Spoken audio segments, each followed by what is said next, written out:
కర్నూలులోని Kalluru weaker section colony వాసులు భూ వివాదంపై సమస్యల పరిష్కారం చేయాలని కలెక్టర్ కార్యాలయం ముందు ధర్నా నిర్వహించారు. వేకర్ సెక్షన్ కాలనీలో సర్వే నెంబర్ 371/2బిలో వక్ఫ్ భూమిలో 30 మంది దళితులు వక్ఫ్ అధికారులతో లీజుకు తీసుకుని కొట్టాలు వేసుకుని నివాసం ఉంటున్నామని బాధితులు తెలిపారు. ఈ స్థలానికి సంబంధించిన లక్ష్మీ చౌదరితో పాటు మరికొంతమంది వచ్చి దౌర్జన్యంగా తమ కొట్టాలను కూల్చివేశారని ఆవేదన వ్యక్తం చేశారు. ఈ భూమి వివాదానికి సంబంధించిన సమస్యను పరిష్కరించాలని ఉన్నతాధికారులకు తెలిపినా స్పందించలేదని వాపోయారు.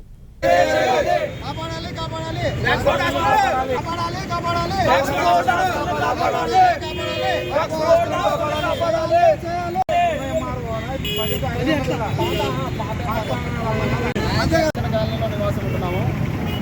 371 సర్వే నెంబర్ నందు మేము లీజ్ ప్రాతిపదికన కొట్టాలు వేసుకొని జీవిస్తుండగా 2 నెలల 4 నెలల క్రితం లక్ష్మీ చౌదరి మరి కొంతమంది రౌడీ వీరులు వచ్చేసి ఇది మీది కాదు, ఖచ్చితంగా మాది, ఇది మీరు అసలు ఉండకూడదని చెప్పేసి పోలీసు వారి సహకారంతో మా గుడిసెలను తొలగించడం జరిగింది.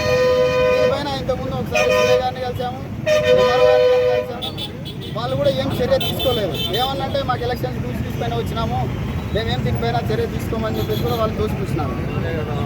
రీసెంట్గా పాత ఎంఆర్ఓ గారు అనేటువంటి గురువేలు గారు ఒక నివేదికను కలెక్టర్ గారికి పంపించడం జరిగింది. దీనిపైన ఏం పంపించారంటే ఆయన ఇది ప్రభుత్వ నిషేధ స్థలాలలో లేదు, 371 సర్వే నెంబర్ 77 సర్వే నెంబరు ఇది మీకు చెందుతుందని ఇచ్చి పంపించారు.